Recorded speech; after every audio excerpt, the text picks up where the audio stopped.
Welcome to another episode of Behind the Dreamers with the Starter Girls. I'm Jennifer Loading.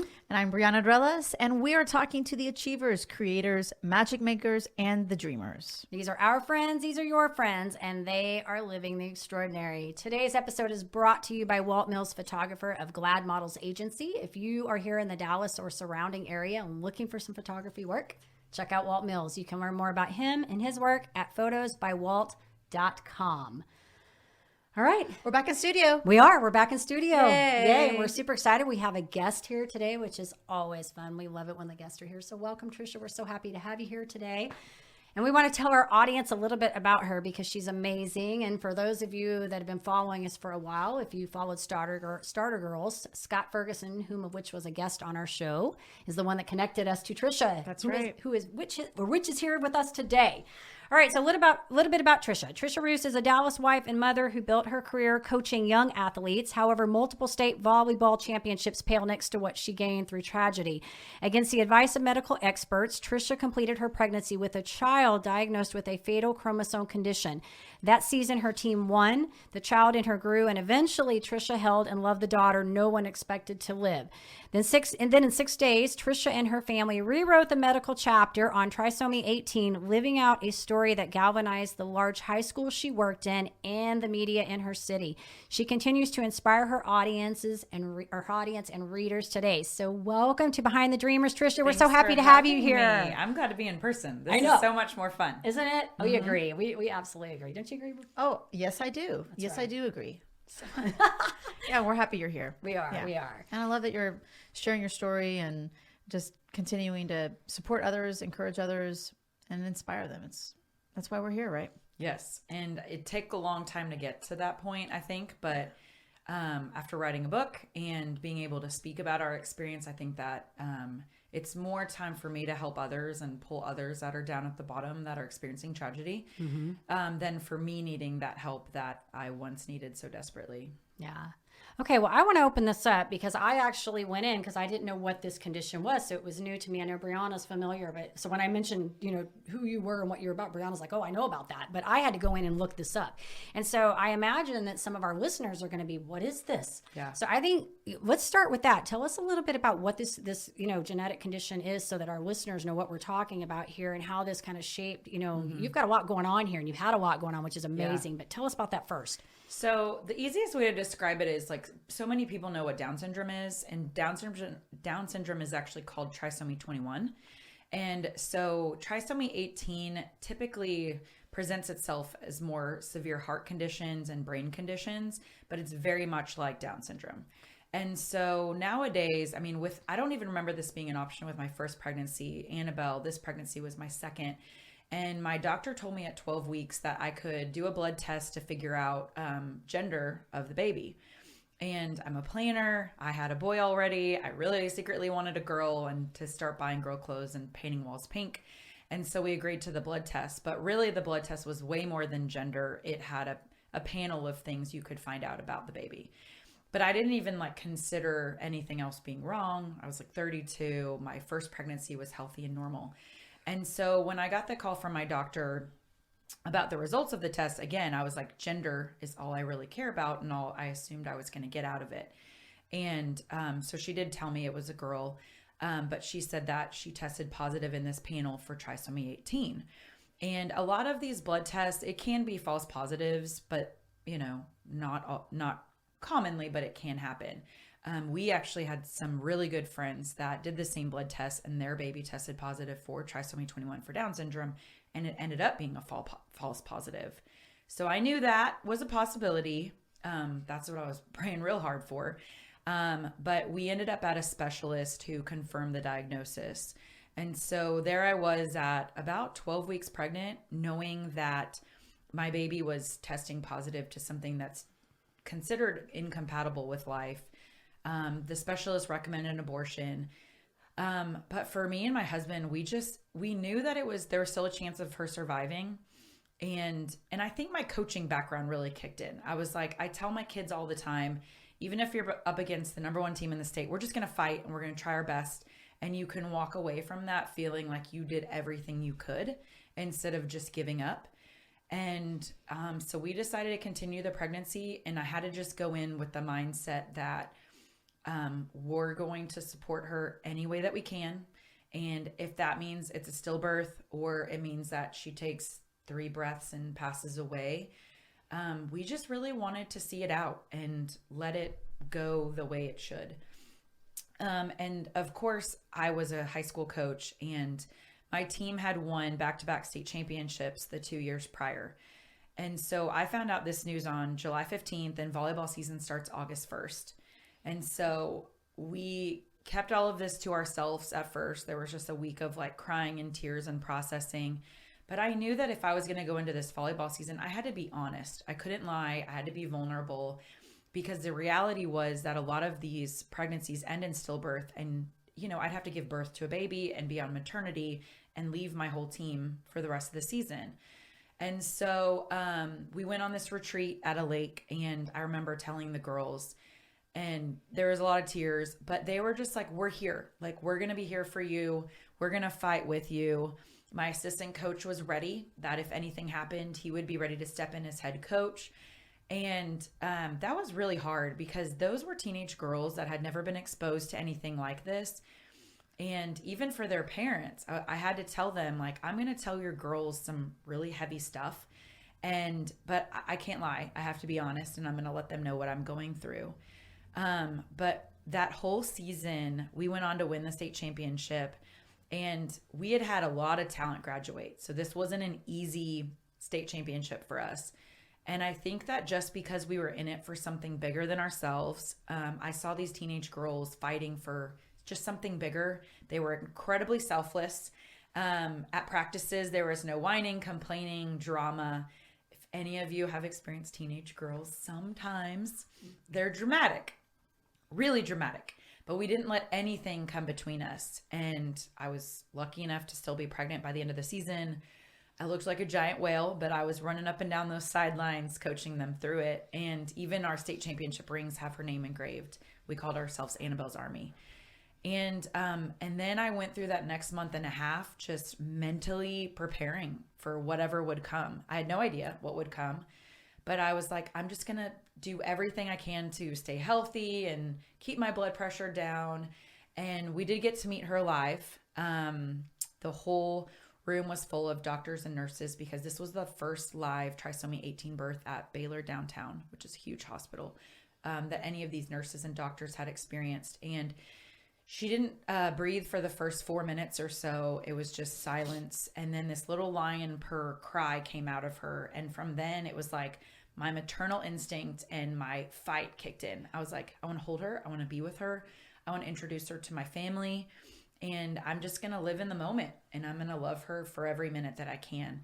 And I think so many times in life we sit there and like we waste a day doing nothing, but we counted minutes and hours. And at the end of every day we sang happy birthday, because it was like, we made it 24 hours. This is a miracle. And so she lived 6 days. We got to take her home. She died in my arms. But I look at that situation now 7 years later, and I'm like, I am so lucky I got to be her mom, that I got to journey through the hardest time of my life. And I saw myself persevering. And I've taken that experience now and written a book about it and made it bigger than myself, because the book is called When Wishes Change. And I think so many of us go through life with these big wishes and dreams, which you should do, but they don't all come true.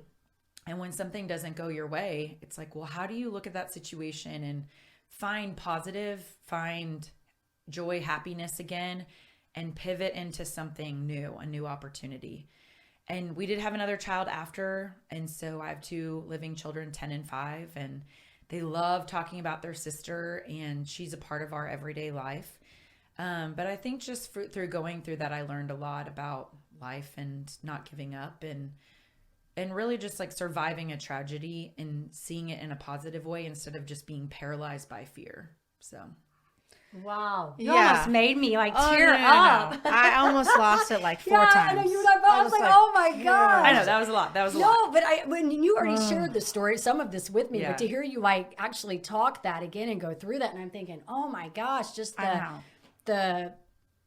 the mental preparing for all of that. But and I'm listening to all of this, even going back to like the relationships that you built with your team and that authenticity and that just support and vulnerability. Yeah, I mean, Yeah. there's a lot of strength in all of that, and I think that this is not just this came about when you learned a lot during this, but I think you also that strength was there before that. Yeah. There was other that kind of prepares you to get to these next stages, and so Yeah. wow, Yes, I think the athlete, just your upbringing as an athlete and coach, that in itself also I think gave you that mental toughness Yeah. to commit Yes. and to see it go all through. in. That's right. Yeah. Well, and that's why I it's love amazing. coaching, because my whole life I've been coaching volleyball, but I always see it as so much bigger than that, because if you can persevere through a season and through injuries and through controversy with teammates or battling, it just ends up applying in life later through your job, through your family, through other circumstances in your life. And I saw it was almost like all the things that I've said to athletes my whole life, I was like, use it on yourself, and even last year, so I came up with the book title literally like this time last year as I was about to go to print. It was like the last thing. I didn't have a book title, and everything was like, Annabelle's Army or something about her, but I was like, no, it's bigger than that. It's bigger than that. And so when that title came to me, it was like a meeting with my editor, and I must have said the phrase "when wishes change," and then she like stopped me and said, "You have a book title." But at the time I was working full time in a job I thought I would be at for my entire life. But something felt uncomfortable and things were changing. And I had a new boss that was narcissistic and, demeaning. And there were so many things that my own book title was like, "When wishes change." Like, I know you think you're going to be here your whole life and this is your path, but no, that's not it anymore. And I kind of went through, it was a very different processing than losing a child, but I went through the whole thing over again where I had to step back and say, do I want to be miserable? Do I want to have panic attacks? Do I want to be, sad and upset and lonely? No. So then what can I do to change it? And how can I find opportunity in that change? And the book came together, and then speaking opportunities came up, and now I'm consulting and I'm coaching volleyball. It's like I traded one job for four. But I'm much happier. But I had to get out of that comfort zone. And it was a lot of hard nights and a lot of hard conversations with myself and with my husband all over again, of not knowing what the future would bring, but knowing I was no longer where I was supposed to be. And that's really hard for a lot of people. I think that's the hardest thing in life, to just make a change and you have blind trust. And you're like, I don't know what's around the corner, but I'm just going to do it. But I knew I'd been there before, and I spent a million nights like crying and doubting and like, how could I ever be happy again? How could I ever see hope at the end of this? And I have found hope, and I've found joy in different ways. And I'm like, no, you've done it before. Like, do it again. And it has taken time. It's taken time to adjust to a new life and a new schedule and what I'm doing. But now it's almost been a year since I left that job. And I'm like, oh my gosh, thank goodness that I did that and I took that leap of faith. Yeah, which I think you said some really powerful things there, because I think that this whole idea, I was coaching somebody the other day and I was talking about this, that, people really only make change when they either get pinned against the wall and they're forced to make it, like you were saying right now, you're unhappy, all of these things are going on, or they long for something to be different, you know? And so I think, yes, a lot of people get hung up on that what if part, like if I do this, what's this? But I think you touched upon some really great things in the idea of going through these kinds of events that we have, maybe not so much what you had to go through, but all these little events where we make pivots and we don't know, we build confidence in doing that, because when we do one, then we know when the next thing comes up, we've got this. Yeah. So I do think it's a lot of outlook, and definitely mindset, I think, is important when going through anything. And that's what I think is neat about what we do here, because we bring people on that are not just, you're in a great place, where you have this story, but you're also this entrepreneur too. And you've learned to take your tragedy and put it into a place where now you can help other people. And, but I think there's so much commonality between these things that we go through in our personal life and how they relate to how we conduct our business too, because how you show up in one area is how you show up in the other. So, well, and a lot of being an entrepreneur is like seeing a disappointment or something not going your way, and then knowing you got to get out of bed and get on it the next day. Do it anyway. Don't have time to like wallow. Because I could even say, you know, being at a full-time job where you just get the same paycheck every 2 weeks, you could have a bad day and kind of like wallow through it, and you're still going to get the check, and you're not being constantly evaluated or constantly having to earn your way. But I've taught myself to just be like, all right, today was a bad day. Like a lot of things didn't go the way I thought it would, or I didn't get this consulting job or that. But tomorrow I'm going to contact 5 more people, and then I'm going to set up some private lessons for volleyball, and then I'm going to do this and do that.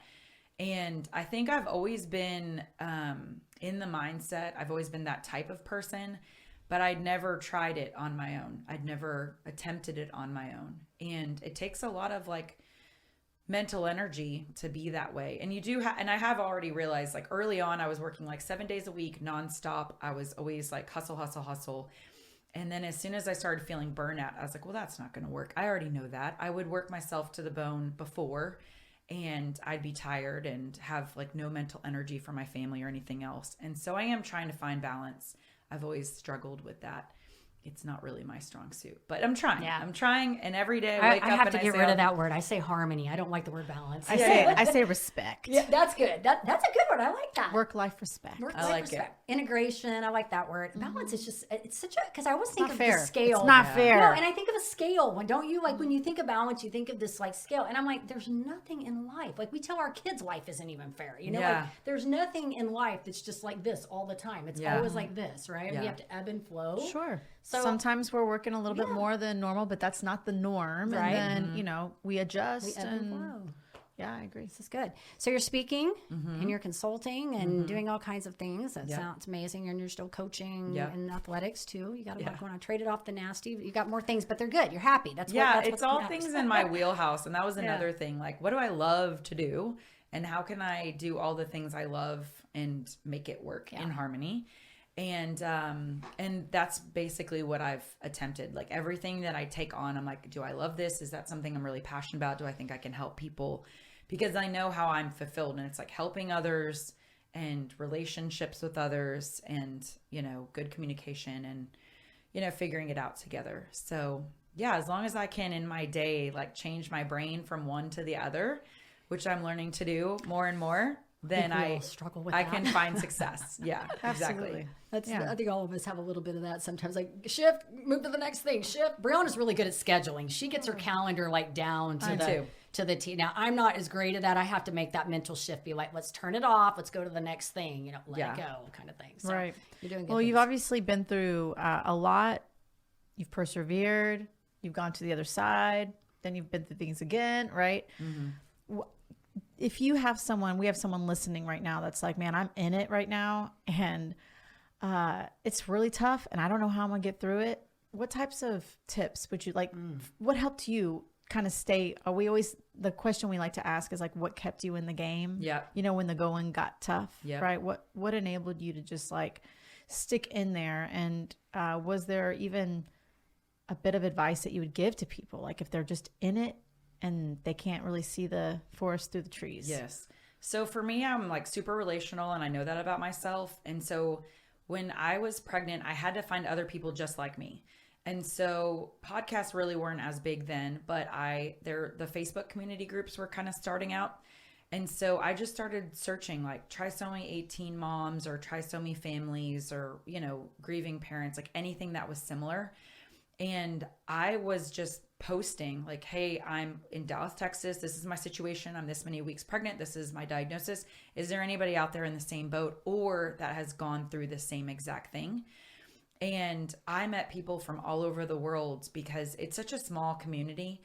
And there's something about, like, I have a lot of really close friends, but if you haven't gone through the exact same thing, they can relate maybe a loss that they had, like a grandparent or like something else, but it's just not exactly the same.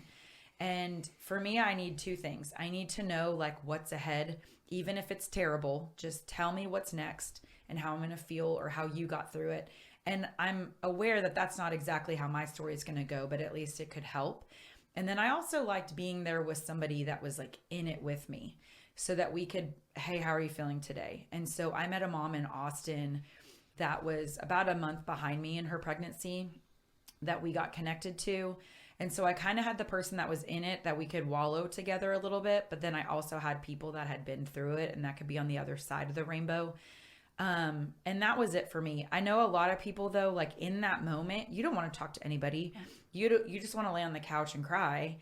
But I always felt like it made me feel better after I talked to other people. Now, my husband's not like that. He is not like talk on the phone and like, hey, let's go have coffee and like talk.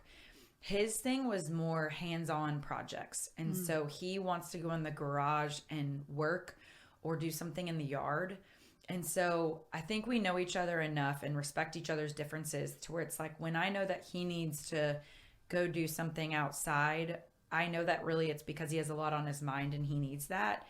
And that's another thing is that I think women and men grieve so differently and respond to change very differently.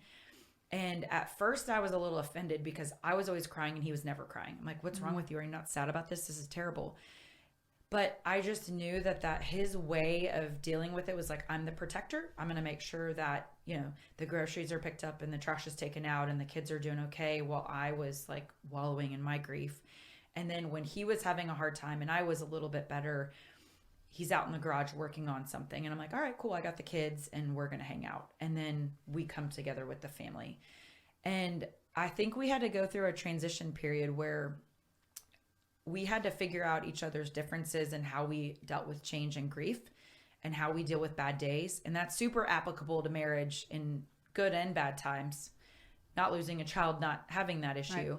Right. Because I think that when we were in it and struggling to understand each other, we both were like upset about how each other was dealing with it. Like, why are you on the phone all the time? I got that. And I was like, I need to freaking talk to people. Like, that's my thing.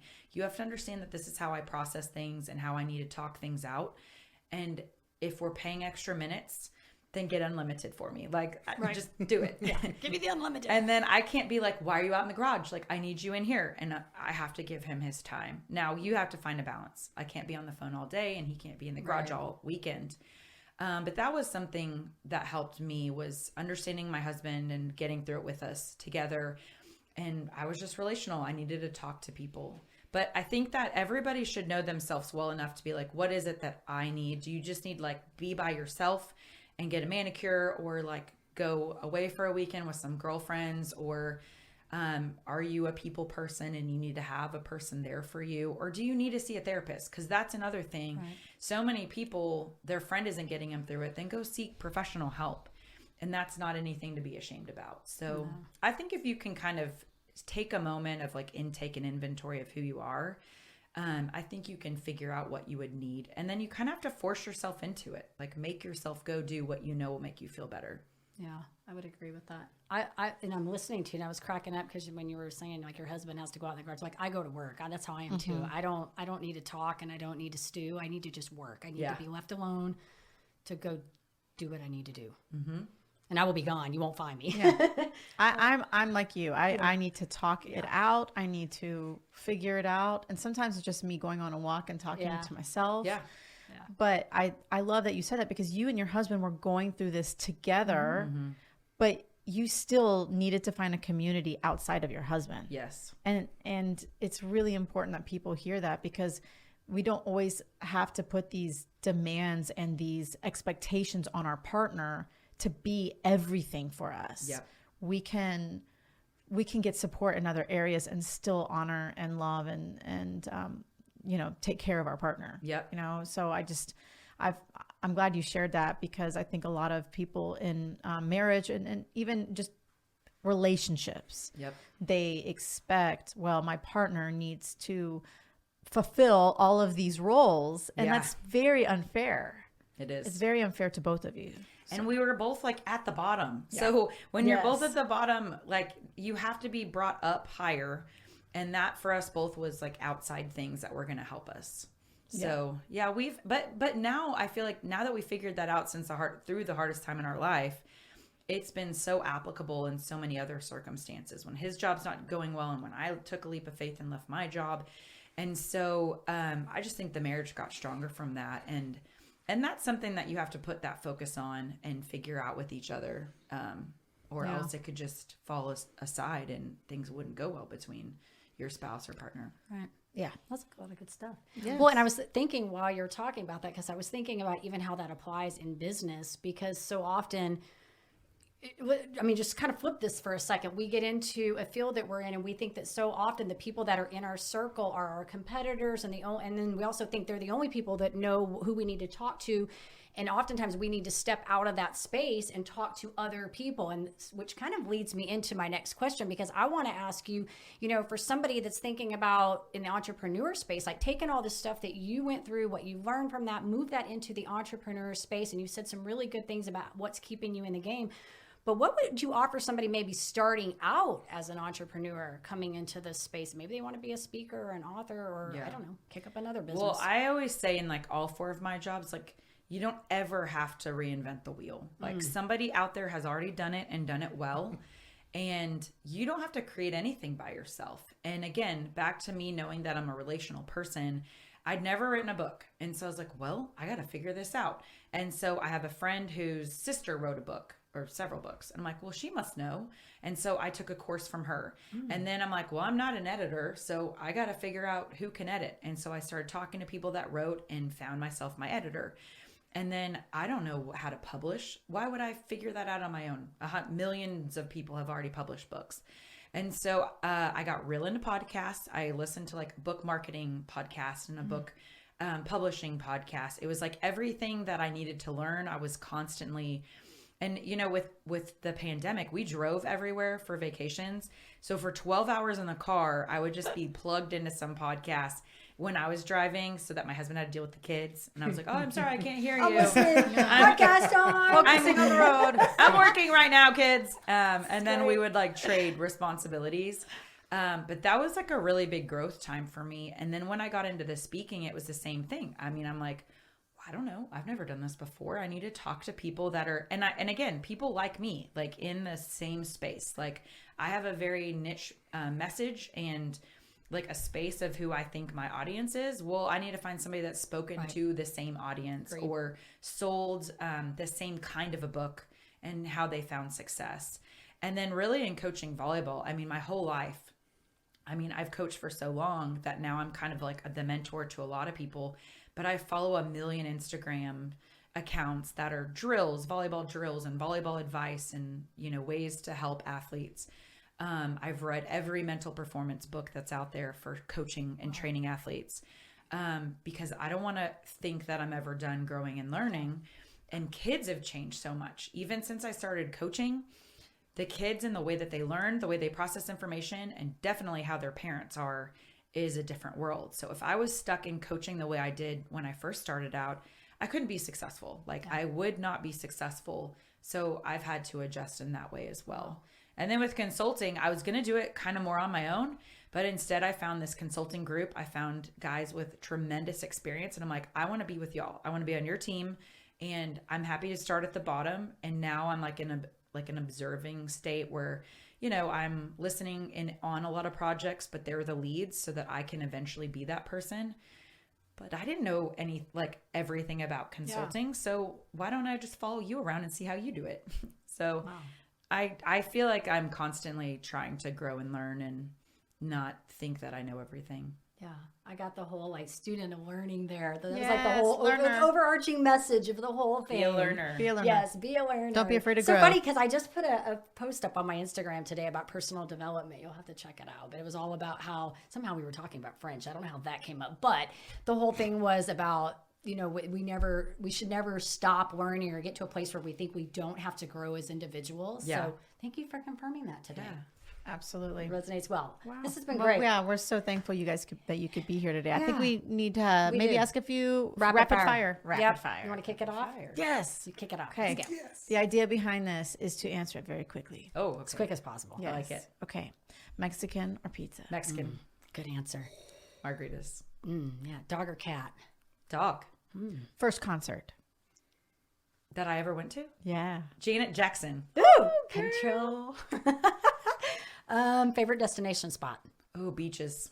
Anywhere. Okay. I get to ask the last question. Go for it. What's in your Amazon cart? Oh, books right now. I have a couple books. That's my favorite Yeah. I know, and I stole it today. It's all good. All good. All right, Tricia, well, tell us one more time the name of your book. And if our audience wants to get in touch with you, purchase the book, check out what you're doing, where do we want to send them? All the things. So the book is called When Wishes Change.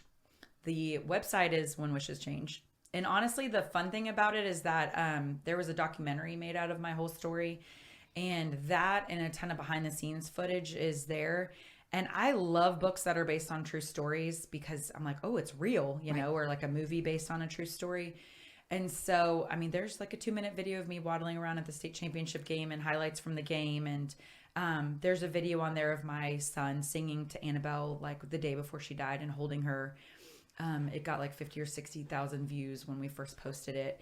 And so there's a lot of behind the scenes footage on the website. And then on social media, I'm on TikTok, Instagram, and Facebook at When Wishes Change. Maybe you'll find her. I want to check out WhenWishesChange.com. Yep. Awesome. Thank you, Tricia. Awesome. It's been wonderful. Thanks You're for So amazing. happy you could be here. In the flesh. In the person, studio. That's right. not on Zoom. Not on Yay. Zoom. Woohoo. We do a different application than Zoom, but it's always better to have everybody here if we can Yes. get them here. All right. We do want to say to our audience, of course, if you enjoy our show, please be sure to give us a rating both on iTunes and Facebook because we can't do this without you. Hit the subscribe button on That's YouTube. right. And we want to leave you with a final thought before we say goodbye. And this is a quote from Ayn Rand. And I felt like this was very appropriate. The question isn't who is going to let me, it's who is going to stop me. Ooh, I Boom. like Ayn Rand. That's good. Yeah, I like that too.